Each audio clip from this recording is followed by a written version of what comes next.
मित्रांनो, मी अनुराधा आपल्या सर्वांचं अनुस्वरम या चॅनलमध्ये स्वागत करीत आहे. आणि आज आपण बघणार आहोत ओल्ड क्वेश्चन पेपर अनालिसिस, म्हणजे जुन्या ज्या प्रश्नपत्रिका आहेत त्यांचं विश्लेषण बघणार आहोत. जुन्या प्रश्नपत्रिकेमध्ये प्रत्येक चॅप्टर वाईज आलेले क्वेश्चन, प्रत्येक क्वेश्चनचं एक्सप्लेनेशन, जर कोणता क्वेश्चन किती क्वेश्चन कोणकोणत्या टाईपवरती आले आहे या सर्वांचं आपण विश्लेषण इथं बघणार आहोत. प्रत्येक चॅप्टरचं चला आपण पहिलं चॅप्टर घेऊ मॅथ 1चं. ते आहे लिनियर इक्वेशन इन 2 व्हेरिएबल्स, म्हणजे 2 चलातील रेषीय समीकरणे. आता याच्यामध्ये सर्वात पहिला क्वेश्चन आपला क्वेश्चन पेपरमध्ये असतो, तो असतो MCQ बेस्ड क्वेश्चन, म्हणजे बहुपर्यायी प्रश्न. तर त्याच्यामधला पहिला प्रश्न आलेला आहे. dx ची व्हॅल्यू आपल्याला दिलेली आहे 49, dy ची व्हॅल्यू आपल्या समोर आहे -63 आणि d ची व्हॅल्यू आपल्याला दिलेली आहे 7. Then what is the value of y. आता आपल्याला कशाची किंमत काढायची आहे? y ची किंमत काढायची आहे. जर y ची किंमत काढायची असेल तर लिनियर इक्वेशन इन 2 व्हेरिएबल्स मध्ये जर एखाद्या चलाची किंमत काढायची असेल तर आपल्याला काय करावं लागेल? इथं एक सूत्र वापरावं लागेल. म्हणजे जर y ची किंमत काढावं लागेल, y इज इक्वल टू, इथं कशाची किंमत दिलेली आहे तुम्हाला? dy. कशाची? dy. मग dy डिवाइड बाय काय आहे? d. मग आता तुम्हाला इथं dy ची किंमत काय दिलेली आहे? -63. काय दिलेली आहे? -63 म्हणजे -63. मग इथं आपण ती लिहून घ्यायची -63 -63 डिवाइड बाय काय आहे? 7. d ची व्हॅल्यू काय आहे आपल्याकडे? 7 म्हणजे 7 भागेला 7. मग 7 1 7, 7 1 7, 7 9 63, 7 9 63 आणि इथं उत्तर आलं 9. इथं 63 म्हणजे 63 ला कशाचं चिन्ह होतं? वजाचं चिन्ह, मायनसचं चिन्ह होतं, म्हणून इथं काय आलंय? मायनस. म्हणून आपल्याला y ची किंमत काय मिळालेली आहे? -9 मिळालेली आहे. y is equal to -9. हे आलंय तुमचं पहिला आन्सर. आता आज पॅटर्नचा क्वेश्चन आपल्याला दिलेला आहे, फक्त थोडासा बदल आहे. इथे आहे dx बरोबर 49, dy बरोबर -63 आणि d इज इक्वल टू 7. म्हणजे dx ची किंमत आहे 49 49, dy ची किंमत आहे -63 म्हणजे -63 आणि d ची किंमत आहे 7. Then what is the value of the x. तर x ची किंमत काय? आता इथं y ची किंमत काढायची होती म्हणून आपण dy डिवाइड बाय d घेतलं. आता इथं कशाची किंमत काढायची आपल्याला? x ची. कशाची? x ची. म्हणून आपण काय करू? इथं dx डिवाइड बाय d घेऊ. y ची होती म्हणून dy घेतला आणि dx ची आहे म्हणून x ची आहे म्हणून dx. मग इथं आपण बघू x is equal to, x ची व्हॅल्यू काढायसाठी x is equal to dx upon d. मग आता dx ची किंमत काय आहे तुमच्याकडे? 49. काय आहे? 49. मग ती आपण इथे लिहू. 49 म्हणजे 49 भागेला d ची किंमत काय आहे? 7. किती आहे? 7 म्हणजे 7. मग 7 1 7, 7 7 49, 7 1 7, 7 9 7 7 49. मग इथं x ची व्हॅल्यू काय आली तुमची? 7. अशा प्रकारे एका मार्कसाठी हा क्वेश्चन बोर्डाने विचारलेला आहे. हाही क्वेश्चन बोर्डाने विचारलेला आहे आणि हा सुद्धा क्वेश्चन बोर्डाने विचारलेला आहे. म्हणून जर अशा प्रकारचा क्वेश्चन बोर्डात विचारला तर तुमचा क्वेश्चनचा मार्क जाऊ नये म्हणून हा व्हिडिओ शेवटपर्यंत. ही प्रकारचा प्रश्न या चॅप्टर मध्ये विचारला जातो, तो आहे मॅट्रिक्स वरील. म्हणजेच इथं आपल्याला दिलाय find the value of 2 line आहेत आणि त्याच्यामध्ये काहीतरी नंबर दिलेले आहेत. खूप सोप्या प्रमाणावर याचं सोल्युशन आहे. इथं इन मॅट्रिक्स 2 3 4 5 ह्या व्हॅल्यू दिलेल्या आहे, तर याची किंमत काढा. Find the value of that. खूप सोप्या प्रकारे करायचंय, काहीच नाही याच्यामध्ये, फक्त क्रॉस मल्टिप्लिकेशन करावं लागेल.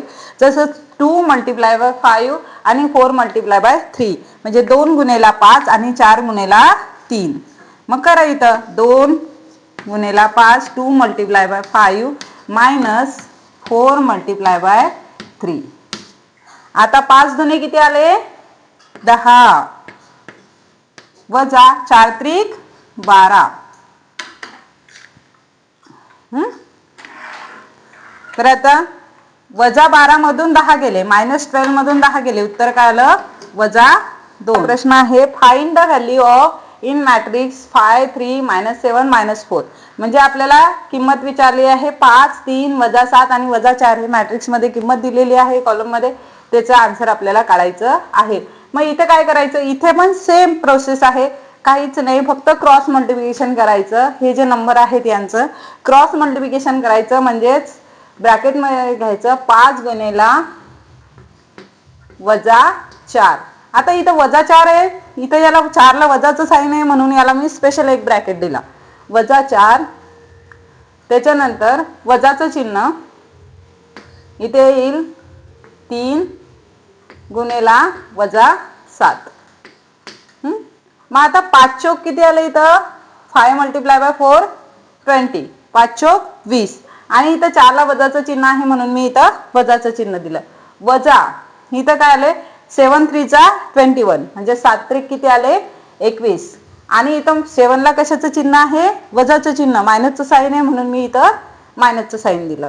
मग आता इथं मायनस मायनस काय होतील प्लस, म्हणून -20 प्लस किती आहे 21.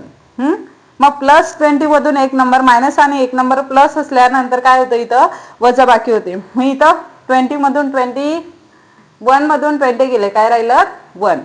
अशा प्रकारे एका मार्क साठी विचारलेला हा क्वेश्चन आहे. बहुपर्याय प्रश्न किंवा ऍक्टिव्हिटी बेस्ड क्वेश्चन अशा प्रकारे विचारू शकतात. म्हणून हे बोर्डाच्या पेपरला एकही मार्क तुमचा जाऊ नये म्हणून ही तयारी तुम्हाला बघूया. पुढील क्वेश्चन अशा प्रकारचा आहे, to draw the graph of x + 2y = 4. म्हणजे आपल्याला एक ग्राफ काढायचा आहे. त्यांनी सांगितलंय x + 2y = 4. ही व्हॅल्यू आहे. Find the x when y = 1. आता आपल्याला इथं y ची किंमत ऑलरेडी दिलेली आहे आणि इथं x ची किंमत काढायची आहे. अगदी सोप्या प्रकारे आपण याचं सोल्युशन करू शकतो. इथं आहे x + 2y, ज्या ज्या गोष्टी आपल्याला दिलेल्या आहेत त्या इथे लिहून घ्यायच्या. x + 2y हे काय एक इक्वेशन आहे, लिनियर इक्वेशन, ते आपण इथं लिहून घेतलं. त्याच्यानंतर आपल्याला काय दिलेलं आहे त्यांनी y = 1. मग आपल्याला इक्वेशन मध्ये जिथे जिथे y ची व्हॅल्यू दिसेल तिथे जिथे जिथे y दिसेल तिथे तिथे आपल्याला काय करायची y ची व्हॅल्यू पुट करायची आहे. म्हणजे जिथे जिथे y असेल तिथे तिथे आपल्याला 1 टाकायचं आहे. आता इथं x + 2 इथं काय आहे y ची व्हॅल्यू 1 = काय आलं 4. मग आता x + 2 × 2 = 4. सांगा तर मग x ची व्हॅल्यू काय येईल. आता हा 2 जर इकडच्या साईडला असेल, उजव्या साईडला असेल, जर तो डाव्या साईडला गेला तर काय होतं, लेफ्ट हँड साईडला असेल, राईट हँड साईडला गेला तर त्याचं चिन्ह बदलतं, म्हणजे तो मायनस मध्ये येतो. प्लस असेल तर मायनस. मग x = आपल्याला काय येईल 4 - 2. मग 4 - 2 4तून 2 गेले, किती राहिले 2. Very good. मग याचा आन्सर काय आलं x = 2. आहे ना सोपं. अशाच प्रकारचा पुढचा एक्झाम्पल विचारलेला आहे बोर्डाने, to draw the graph of the 4x + 5y = 19. मग आता आपल्याला एक ग्राफ काढायचा आहे 4x + 5y = 19. ही त्याची किंमत आहे. Find the y when the x = 1. आता आपल्याला काय काढायची, y ची किंमत काढायची. इथं x ची काढायची होती, y ची दिलेली होती. आता इथं काय करायची, y ची किंमत काढायची आहे. x ची किंमत आपल्याला दिलेली आहे. सर्वात आधी आपण काय करू, जे जे दिलेलं आहे आपल्याला, म्हणजे इक्वेशन दिलेलं आहे, x ची किंमत दिलेली आहे, ते आपण सुरुवातीला खाली लिहून घेऊ. 4x + 5y = 19 इथं लिहिलं. त्याच्यानंतर x ची किंमत आहे x = 1. विद्यार्थी मित्रांनो, बोर्डाने हे प्रश्न परत परत विचारलेले आहेत. आता जेवढ्या एक्झाम झालेल्या आहेत तेवढ्यांमध्ये जे क्वेश्चन आलेले आहेत बोर्ड परत परत रिपीट करतं. आणि जर या प्रकारचे प्रश्न नाही आले तर फक्त व्हॅल्यू चेंज असतात, याच प्रकारचे प्रश्न बोर्ड हा तुम्हाला विचारत असतो. म्हणून या प्रश्नांचा चांगला सराव करा, जेणेकरून तुम्हाला खूप चांगल्या प्रकारचे मार्क मिळतील. तुमचे मित्र मैत्रिणी कलिग्स जे कोणी असतील फ्रेंड सर्कल त्यांना सुद्धा हा व्हिडिओ शेअर केला, जेणेकरून त्यांना बोर्डामध्ये चांगले मार्क मिळतील. आता इथे काय, जिथे x असेल तिथे आपल्याला काय टाकायचंय 1 टाकायचंय. काय टाकायचंय 1, कारण x ची व्हॅल्यू त्यांनी आपल्याला ऑलरेडी 1 दिलेली आहे. मग इथं 4 x च्या जागेवर 1 + 5y = 19. आता इथं 4 × 4 4 एक 4 म्हणून इथं 4 plus 5y is equal to 19. आता इथे हे प्लस 4 आहे, हे प्लस इथं काय आहेत प्लसला आहेत, या साईडला आल्यानंतर 4 काय होतील मायनस. जसं मी आधी सांगितलं साईड चेंज झाल्यानंतर काय होतं, नंबर असेल व्हेरिएबल असेल त्याचं साईन चेंज होतं. 5y is equal to 19 minus काय येईल 4. 19 मधून 4 गेले किती राहिले 15. मग 5y इज इक्वल टू 15.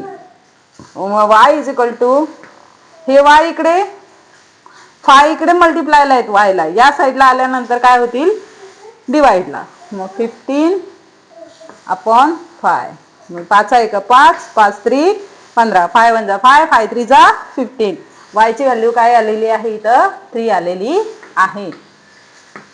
अगदी सोप्या प्रकारचे एक्झाम्पल आहेत आणि 1 मार्क हे तुम्हाला किंवा ऍक्टिव्हिटी बेस असेल तर 2 मार्कला हा क्वेश्चन नेहमी आलेला असो, म्हणून एकही मार्क तुमचा सुटू नये अशी माझी इच्छा आहे. म्हणून तुम्ही जास्तीत जास्त या प्रश्नांचा सराव करा आणि सोडवण्याचा सराव करा. जास्तीत जास्त क्वेश्चन पेपर सॉल्व करा. आपण यावरचे आता पहिला क्वेश्चन झाला एमसीक्यू बेस्ड क्वेश्चन. आता दुसरा क्वेश्चन आपण बघणार आहोत ऍक्टिव्हिटी बेस्ड क्वेश्चन, तो आपण उद्याच्या पार्टमध्ये बघू. आजचा व्हिडिओ कसा वाटला हे मला कमेंट करून कळवा. हा व्हिडिओला जास्त लाईक करा, सबस्क्राईब करा आणि शेअर करा. धन्यवाद.